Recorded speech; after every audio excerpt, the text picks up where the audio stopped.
नमस्कार, जय हिंद। स्वागत करता हूँ आपका आपके अपनी यूट्यूब चैनल गुरुकुल क्लासेस में।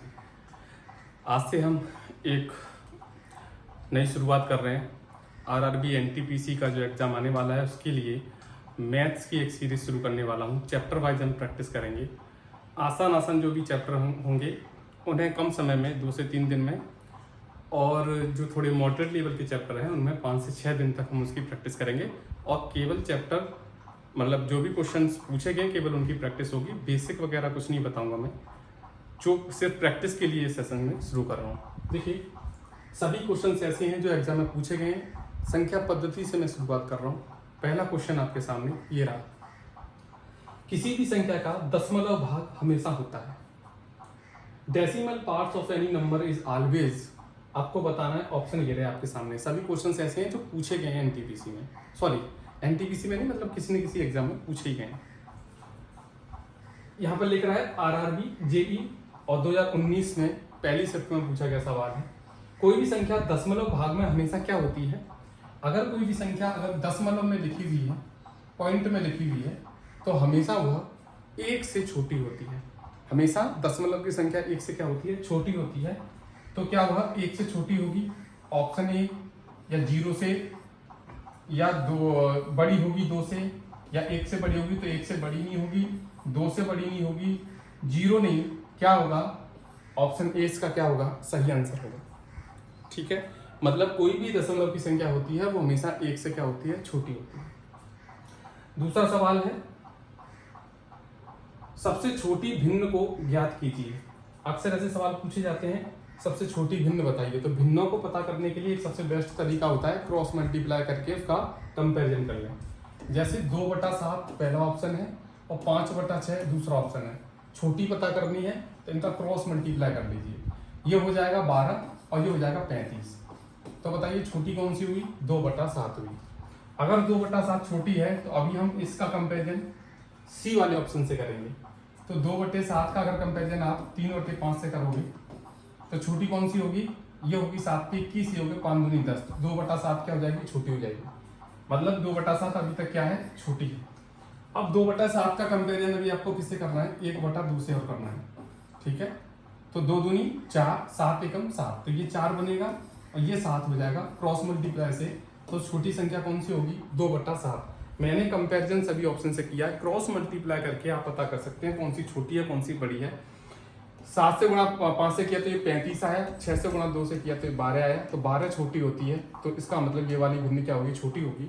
तो 2/7 का कंपेरिजन मैंने सभी से कर लिया। इसका आंसर क्या होगा? ऑप्शन ए, क्या? 2/7। आगे बढ़ते हैं नेक्स्ट क्वेश्चन की ओर। Question number 3।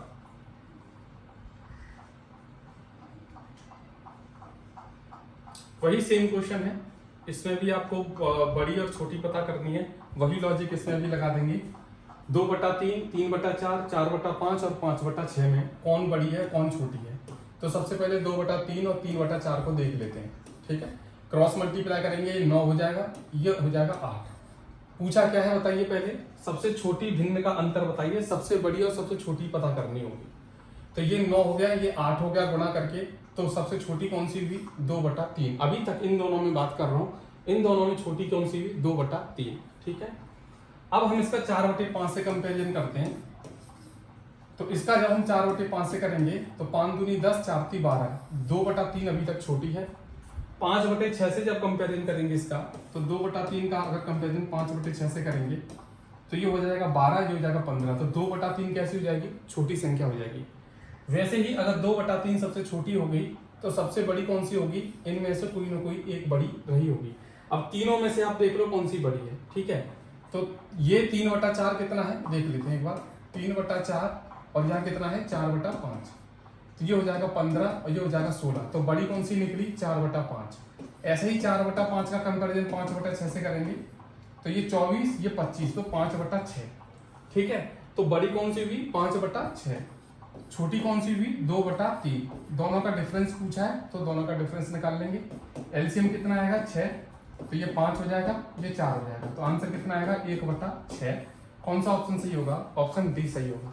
तो ये क्वेश्चंस जो हैं ये सभी के सभी रेलवे में पूछे गए क्वेश्चन है सन 2019, 20, 21 जो भी एग्जाम हुए हैं रेलवे के, उन सभी में ये पूछे गए सवाल हैं। ठीक है, नेक्स्ट क्वेश्चन की ओर बढ़ते हैं।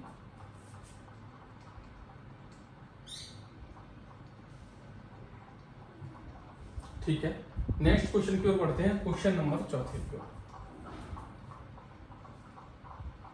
सिंप्लीफिकेशन का क्वेश्चन है, देखिए इतने टफ भी क्वेश्चन नहीं आते हैं, आप चाहें तो थोड़ी प्रैक्टिस अगर कर लेंगे तो काफी अच्छा स्कोर आप मैथ में कर सकते हैं। बहुत सिंपल सिंपल क्वेश्चन पूछे गए हैं, आप देख पाएंगे यहाँ पे 250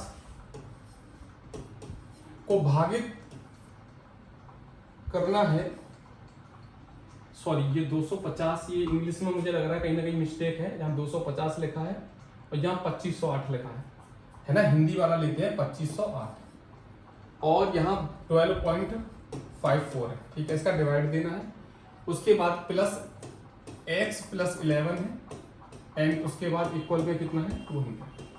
ठीक है, कम से कम कैलकुलेशन हो, क्या करें अभी तो मैं समझाने के लिए क्या करता हूँ हर स्टेप को लिखता हूँ, वरना आप इसको है ना बहुत कम स्टेप में भी कर सकते हैं अगर आपकी कैलकुलेशन अच्छी है तो। ठीक है, आप देख पाएंगे यहाँ पर, आप ध्यान से देखेंगे इसका दोगुना होता है, ये इसका क्या है दोगुना है, तो ये 2 बार तो कट जाएगा, पॉइंट हटाएंगे तो 2 जीरो और आएंगे।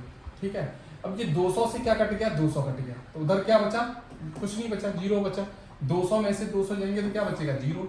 जब जीरो ही बचेगा, ठीक है, ये 200 है, ये 200 है, ठीक है, 200 में से 200 गए तो क्या बचा, जीरो बचा। अब माइनस में यहाँ पे क्या ऑप्शन आ रहा है, x का मान बताना है, एक बार देख लेते हैं, इससे ये 2 बार कटेगा, ये 200 हो जाएगा, 200 में से 200 जाएंगे तो क्या बचेगा, जीरो बचेगा, माइनस के 11 अगर ऑप्शन में, अच्छा ये मल्टीप्लाई है, सॉरी तभी मैं कह रहा है ऑप्शन क्यों मैच नहीं कर रहा है, ये क्या है यहाँ पर इनटू है। ठीक है, गलत हो गया था क्वेश्चन। अब देखिए 200 में से 200 गए तो क्या बचा सामने, जीरो, और यहाँ पर तुम अगर गुणा 11 है और 11 का अगर तुम भाग जीरो में दोगे तो आंसर जीरो ही आएगा। ऑप्शन कौन सा सही होगा, सी वाला सही होगा। ठीक है, अब माइंड में कैलकुलेशन कर सकते